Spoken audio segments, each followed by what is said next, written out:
Hey, welcome back to Perseverance Pastures. My name is Victoria, and I want to tell you how I messed up. I have been posting videos every Friday showing our pasture transformation to a garden. Honestly, it was going so well. I mowed an area that we had a garden. I put our chickens on it, started feeding them there. Our chickens were just machines as they were going through, eating the bugs, eating the grass, scratching the dirt ground. And I had mentioned last week, as it'd been week 2, so a total of 14 days of them being on this, I'm gonna say kind of smaller area, that I need to start bringing mulch in because they poop. Chickens poop. We also had our geese in there, and our geese poop like no other. So we didn't have wood chips, and I was using grass, fresh grass. I had mentioned I was worried about the grass seeds, which was a concern, and maybe I should have mentioned this because I was worried about this, but I was erring on it'll be fine. The grass is a very green material, and grass, as it decays, it can get wet and gross, and I didn't have a layer of carbon added to the mulch, like carbon like wood or anything like that. And so I shot the vlog.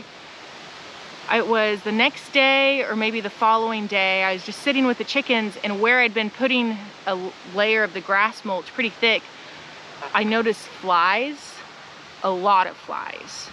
And I kind of moved the grass a bit, and it was so many flies. It was gross.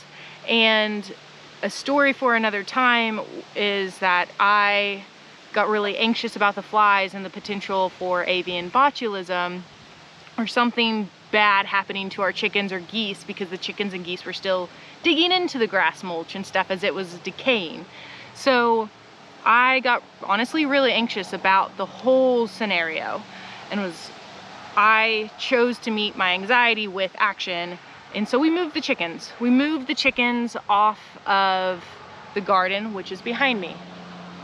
This is where the chickens were. We moved them off, and we moved them back to the pasture for the week, as I came up with a new game plan. The game plan I knew has to consist of, I need actual mulch, of wood mulch, and I also need to create a better weed barrier. So I'm going to show you what we did. We went and got mulch. I should have got this sooner, but I've mentioned before we didn't have the mulch money in our farm budget. So I actually found a free local source of wood mulch, and so that's what we've been doing. We don't have a farm truck, so our loads are very small. Whatever we can fit in the back of our Nissan Rogue is the amount of wood chips we haul in. So we've gone and picked up, almost like every night we pick up a load and we come back while the chickens have been out in the pasture. So I will be starting over. This is where the chickens were. And right where we've been dumping the mulch is exactly where the flies were the most egregious. So started putting mulch down. This afternoon we actually got a day of really nice cloud coverage, so I was like, I'm going to take advantage of this and work out here in the garden. I showed last week what the garden was looking like, how the chickens were just tearing up this area in such a great way, and the grass was beaten down and dying back, and this is what the grass looks like after it's had a week of rest of not having chicken impact on it. Look how green it is. This grass is tenacious. It is coming back up with a vengeance. And I had kind of thought like, oh, the chickens aren't going to be on here, so maybe I can do like a small fall in-ground garden back here. Can't do that if it's full of weeds. So the new plan is, this is a garden.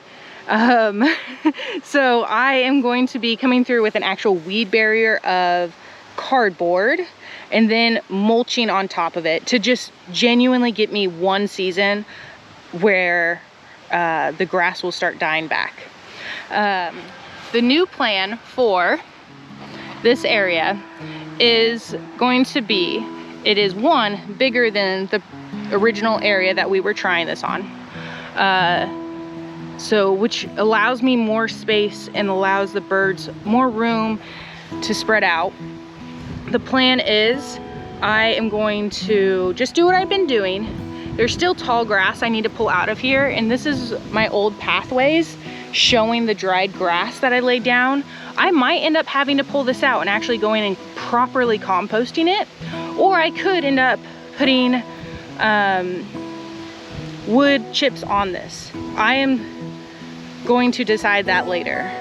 I've said this before, that is a Victoria 3 weeks from now problem.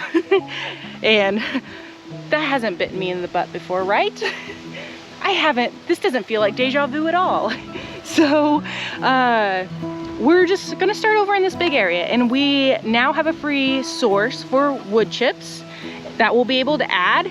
And my hope is that we're at the end of July, so August, September, October, November, that's 4 months before winter starts kind of setting in. So I'm thinking, let's see what can, you know, happen then, or in that time period. And so there you have it. That is week number 1 status of Pasture 2 Garden 2.0. Thank you so much for watching. I really appreciate it. Go ahead and hit like and subscribe. That way you can see what happens next week on our farm building endeavors. Yeah, thanks. Bye.